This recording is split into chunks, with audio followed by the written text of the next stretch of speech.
what we do is we do from the upper back, from the back. We do the spine first, unless it's very skinny. Otherwise, everybody can do the spine first.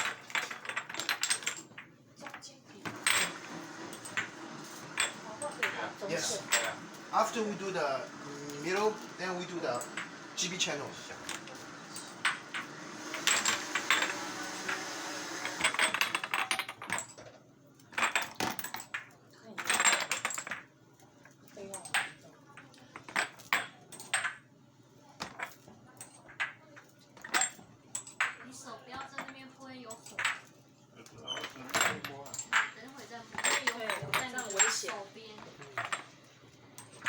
Okay, then we did a GB two channel, GB channel.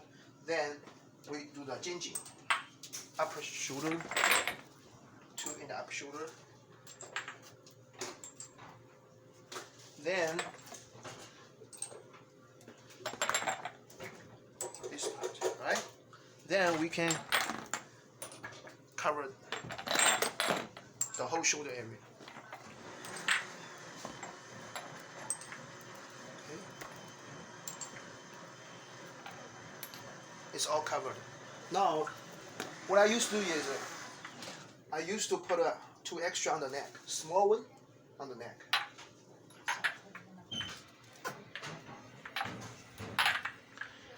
I actually will put the small one first before others, but I want to show you that first.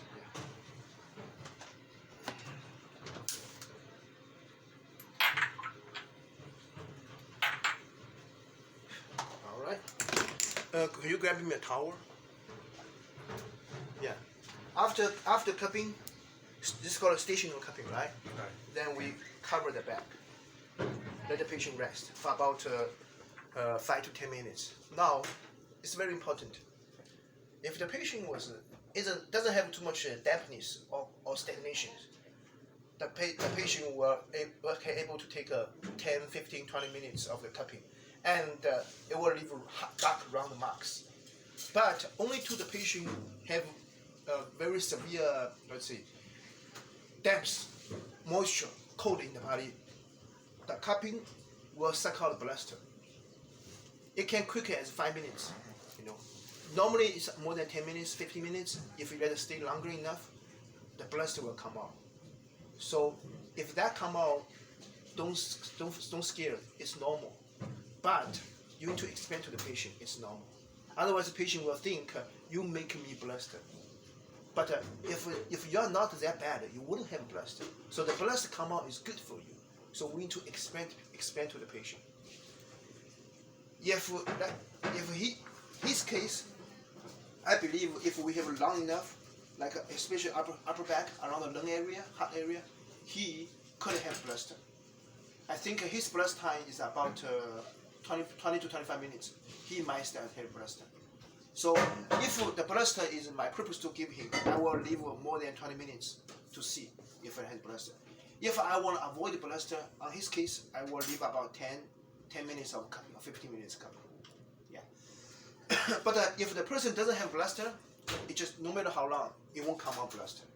So blister is a very good sign, but very important to tell the patient before and explain to the patient.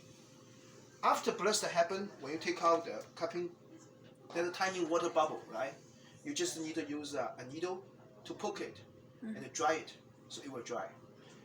Patient won't notice any different when the blister come out, but only when they take a shower, they kind of feel the hot water itching the skin, you know. Then they will realize, oh, I can't have like a brick broken, you know. Otherwise, patient won't even know they have blister, you know. But we tell patient, you have blister. When you take a shower, the hot water on your back, you might feel like itching, you know. It's because the blister. I already poke it out, so it will dry. Just let it dry. Some people will put a bandage, no necessary. Just let it dry. So you have to wait how long to take a shower? Oh, you don't need to wait too long. Just don't take a shower immediately after treatment. Maybe a few hours. So next day take shower, no problem. Right? No problem. That night, no problem. Even that night. Yeah. So we do right now 1 o'clock. So I go home 10 o'clock. I take shower, no problem. Right? No problem. So This is a stationary cup. A lot of people will normally I will leave this patient alone. Close the lights, 12 the lights. Let the patient stay there for about 10 to 15 minutes. A lot of patient will feel uncomfortable or not used to for the first 2 minutes. After the first 2 minutes, they just used to, you know. So they will love this treatment. For some sensitive people, you wanna cup lighter. You don't wanna, you wanna a little bit lighter, cups. So we're gonna let him rest for about 5-10 minutes, and then we come back. We see how the cups look like. Okay, let's take a pause. Yeah.